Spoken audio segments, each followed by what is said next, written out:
Heal and to. To से आपने अपनी ब्रेक पकड़नी है और हील से एक्सेलरेटर और फर्स्ट गियर।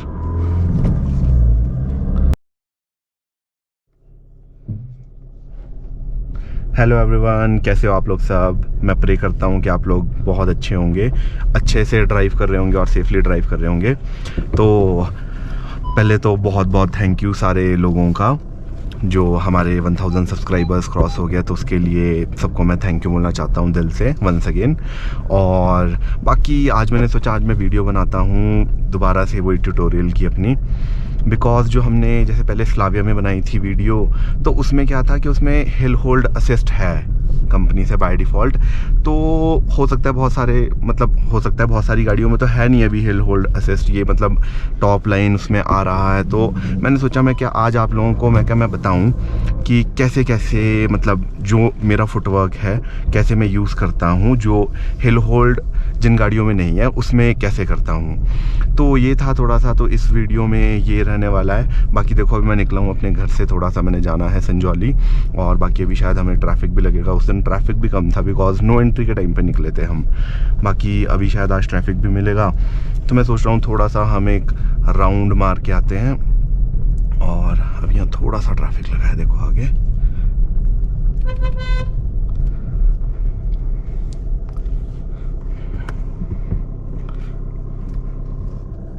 बाकी देखो मैं आपको यहाँ पे भी बताऊंगा कि अच्छा इन्होंने पहले मोड़नी है।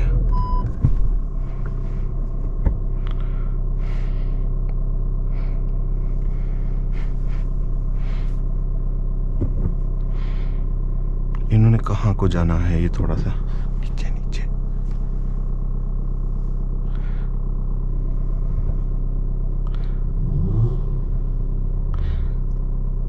थोड़ा सा इशू स्किल में, ये देखो, बट पुलिंग पावर अच्छी है। तो ये देखो थोड़ा सा ये टाइट है अपना स्पॉट।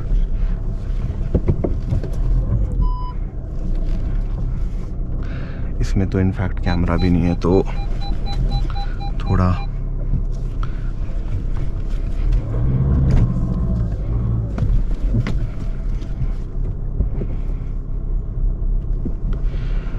तो ये है थोड़ा सा आराम से, जब भी आपने कभी ऐसे कहीं गाड़ी निकालनी हो, जल्दबाजी नहीं करनी।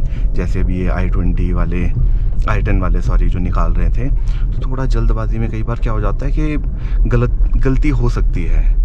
तो मैं हमेशा यही चीज़ बोलता हूँ कि सबसे पहले तो देखो आप लोगों ने कॉन्फिडेंस बनाना है। जब कॉन्फिडेंस होगा तो ऑब्वियस ही बात है आराम से निकल जाएगी गाड़ी। ये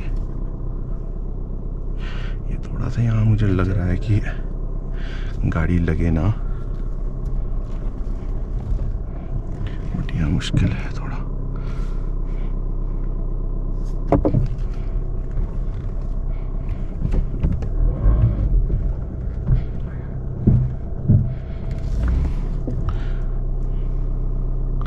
टफ है थोड़ा सा यहाँ गाड़ी निकलना, लेकिन निकल गई, बहुत बढ़िया।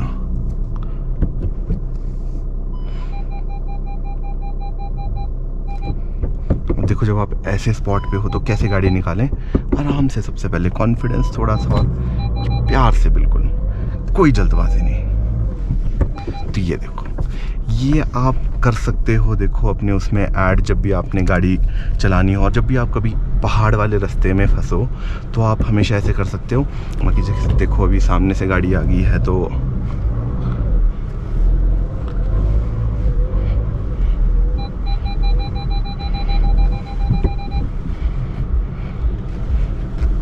बाकी थोड़ा जजमेंट का भी ध्यान रखिए हमेशा अपने।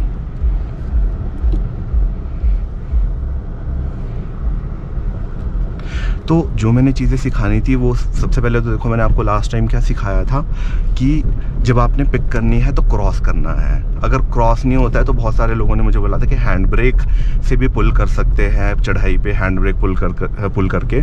तो वो भी मैं बताऊंगा मेथड, वो भी एक इजी मेथड है वैसे, बट हम यहाँ पे वो चीज़ वैसे प्रैक्टिस करते नहीं है, बिकॉज मतलब ये टेक्निक, जो एक टेक्निक होती है वो एक अलग चीज़ है जो आप टेक्निक के थ्रू करोगे। और बाकी अगर बहुत सारे लोगों को भी थोड़ी सी दिक्कत हो रही होगी इसमें, जैसे ये जो हम क्रॉस करके करते हैं हील एंड टो वाला, तो ये थोड़ा टाइम लग जाता है, बट विद प्रैक्टिस आप सब कुछ कर सकते हो ईजिली। जब आप प्रैक्टिस कर लोगे तो हो जाएगा। फर्स्ट गो में नहीं होगा, सेकंड गो में नहीं होगा, 10th गो में भी नहीं होगा, 50th गो में भी नहीं होगा, लेकिन एक टाइम ऐसा आएगा जब आप प्रैक्टिस करते रहोगे तो अराउंड मतलब 100th गो में तो आप कर ही लोगे।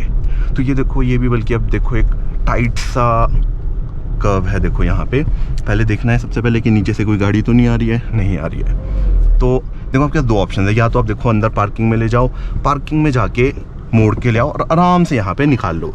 सेकंड ऑप्शन है कि आप यहीं पे आराम से मोड़ो, थोड़ी अपने स्किल्स चलाओ और थोड़ी सी जजमेंट अच्छी रखो और जजमेंट के थ्रू निकाल लो। और बाकी जो लेफ्ट साइड की जजमेंट की बात कर रहे थे, जो लेफ्ट साइड की जजमेंट की हम बात कर रहे थे, लेफ्ट साइड की जजमेंट का आप कैसे कर सकते हो। देखो ये हमारा साइड मिरर होता है, तो मैं तो वैसे बेसिकली क्या करता हूँ, साइड मिरर हमारा मैक्सिमम टाइम क्या होता है, बॉडी से बाहर होता है। तो आप इसका एक मार्जिन लेके चल सकते हो कि देखो आपका साइड मिरर में अगर आपके पास जगह रह रही है, अराउंड 6-7 इंचेस की जगह होती है साइड मिरर ने कवर की हुई, तो मतलब उतने जगह आपके फ्रंट टायर के पास भी है। अगर आपने साइड मिरर बिल्कुल कहीं वॉल के साथ नहीं टच किया है, किसी गाड़ी के साथ टच नहीं किया है, तो मतलब आपके पास इतनी गुंजाइश है आगे। बाकी हाँ, जब आप बैक कर रहे हो या मतलब आगे को ले रहे हो और टर्निंग कर रहे हो, तब थोड़ा सा ये डिस्टेंस कम हो जाता है। तो ये थोड़ी सी चीज़ें भी ध्यान रखनी है आपने जब भी आप चढ़ाई उतराई में हो और अगर आप टाइट प्लेसेस पे हो, तो ये चीज़ें आपने ध्यान रखनी है। हेलो एवरीवन, तो आज हमें देखो वैसे हमारे रोड पे ट्रैफिक नहीं मिला, बाकी अभी देखो हम एक स्टीप सी स्लोप पे है, तो अभी देखो नॉर्मली चल रही है गाड़ी और आपने क्या करना है, लीनियर जो एक पार होती है उसको डिलीवर होने देना है। आपने ऐसा नहीं करना है कि आपने एक्सीलेटर जैसे छोड़ दिया तो अब वैसी बात है, देखो गाड़ी मरेगी ही मरेगी, फिर आपको दोबारा से पिक करनी पड़ेगी। अब देखो अगर हमने पिक करनी है इस पॉइंट से, तो कुछ नहीं करना है। देखो मैं आपको ईजी सा वे जो बताता हूँ कि आपने जो अपना ये राइट फुट है, राइट फुट को आपने थोड़ा सा ऊपर को लेके जाना है और एक्सेलरेटर के ऊपर ये थोड़ा एक्सेलरेट जब आपको पता लगे और बाकी आपको पता है, उसके बाद तो आपको क्लच एक बाइटिंग पॉइंट से देखो आराम से छोड़ना है और ऐसे एक्सेलरेटर और इजीली पिक हो जाएगी गाड़ी। ये एक था तरीका जो मैंने लास्ट टाइम भी बताया था, बट हुआ क्या था कि स्लाविया में हिल होल्ड असिस्ट है, तो हिल होल्ड की वजह से वो भी थोड़ी सी हेल्प कर देता है, थोड़ा सा टाइम दे देता है। लेकिन जैसे आप एक्सेलरेटर पुश करोगे हिल होल्ड में, तो हिल होल्ड हट जाता है वैसे, बट ये कि उसमें एकदम आपको पता नहीं लगेगा।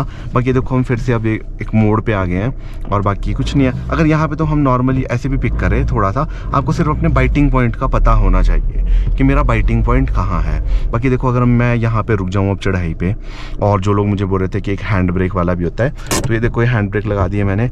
हैंड ब्रेक में क्या करना है थोड़ा सा, बट मुझे क्या लगता है कि हैंड ब्रेक में प्रेशर ज़्यादा पड़ता है, तो हमने कुछ नहीं करना है, एक्सीलेटर देना है थोड़ा सा एक अच्छे एक RPM तक। देखो जैसे आप अगर 2000 RPM तक पहुंच गए हो, RPM तक थोड़ा सा बाइटिंग पॉइंट तक लाना है और ये देखो। बट ये मैं इसलिए नहीं प्रेफर करता बिकॉज मुझे ये खुद देखो टेक्निक अच्छी नहीं लगती है। सबसे बेस्ट है आपका, बहुत सारे लोगों ने ये भी बोला था मुझे कि जैसे मैं करता हूँ, जो हील मैं एक्सेलरेटर पे रखता हूँ और जो टो है मेरी वो रहती है मेरे ब्रेक पैड पे, तो बहुत सारे लोग उल्टा भी करते हैं। ये थोड़ा सा मुझसे ये ऐसे हो जाता है, तो इसमें कुछ नहीं है, ये भी आसान है। बट ये कि थोड़ा सा मेरी कैमरे की पोजीशनिंग ऐसी की है मैंने, बिकॉज मैं यूज़ करता हूँ ब्रेक पे टो और एक्सेलरेटर पे हील, तो मैंने कैमरा उस तरीके से एडजस्ट किया है। बट हो जाता है, ऐसा कुछ नहीं, आपने सिर्फ इतना ये लेके जाना है और ऐसे। तो ये देखो, बाकी आपने ये भी ध्यान रखना है हमेशा कि क्लच का वो नहीं है। और ये देखो इसमें हिल होल्ड असिस्ट नहीं है, ये देखो कोई हिल होल्ड नहीं है। और अगर देखो इतनी सी आप स्टीप में हो तो कुछ नहीं, आपने पहले बाइटिंग पॉइंट तक लाना है। देखो बाइटिंग पॉइंट आ गया और ये आराम से पिक हो गई, ये देखो ये आराम से पिक हो जाती है। बाकी देखो हम जैसे अब ज़्यादा चढ़ाई में जा रहे हैं, तो ये वाला मेथड अब ज़्यादा काम नहीं करेगा। अगर हम एकदम क्लच छोड़ें और एकदम एक्सेलरेटर दे दें तो पावर लूज़ हो जाती है। जब पावर आपकी लूज़ हो जाएगी तो गाड़ी पिक नहीं हो पाएगी, ये है थोड़ा सा इसमें। और बाकी अभी देखो अगर मैं इस वाली अभी देखो अभी तो ज़्यादा, फिर भी ये भी ज़्यादा चढ़ाई नहीं है। शिमला में तो जब आप फंसते हो तो आप ज़्यादा चढ़ाई में फंस जाते हो। तो अभी देखो गाड़ी देखो कितनी पीछे जा रही है, तो आपने कुछ नहीं, यही ट्राई आराम से, और सबसे पहले पेशेंस रखनी है। लोग हॉर्न मारते हैं, कोई चक्कर नहीं है, आपको बस वेट करना है आराम से, तब तक आपको लगता नहीं है कि मैं पिक कर पाऊँ आराम से। ब्रेक पे और ब्रेक से थोड़ा सा ऊपर ले जाएं इस तक, और ये देखो आपको एक्सेलरेटर दबाने के लिए इजी सा वो वे मिल जाएगा। तो ये देखो एक्सेलरेटर दबाना है थोड़ा आरपीएम तक ले जाके, और ये देखो ईजिली पिक हो जाती है गाड़ी। अब देखो अब तो हम बहुत ज़्यादा वाली चढ़ाई पे आ गए। अब देखो अगर हम बहुत ज़्यादा चढ़ाई पे हैं तो आपको आरपीएम थोड़ा क्या पता कई बार पुश करना पड़े। अब जैसे इसमें क्या है, इसमें रेव लिमिटर है, देखो 2000 से ऊपर है, बट हमारे को इतने एक्सेलरेटर की ज़रूरत पड़ेगी ही नहीं।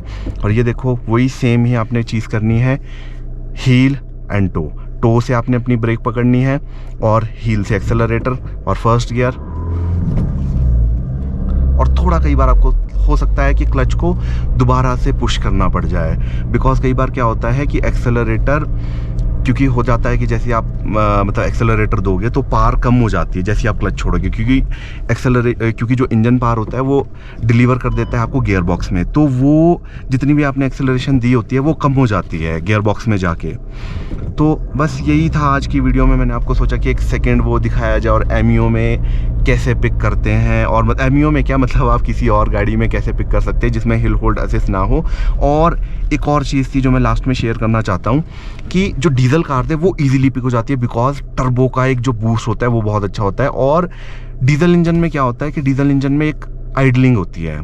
अगर मैं आपको अभी तो इसमें मतलब इस वाले उसमें नहीं दिखा सकता, अब नेक्स्ट वीडियो में ज़रूर दिखाऊंगा कि इंजन जो इसकी आइडलिंग वो है डीजल में कितनी बढ़िया होती है कि अगर आप क्लच छोड़ोगे तो गाड़ी ऑटोमेटिकली आगे चल पड़ती है और चढ़ाई में भी चल पड़ती है। तो ये नेक्स्ट वीडियो में मैं ज़रूर डालूंगा, और बताना मेरे को कि आप लोग चाहते हो ये वीडियो आए मेरे चैनल पर। बाकी please like share and subscribe, और thank you everyone for watching.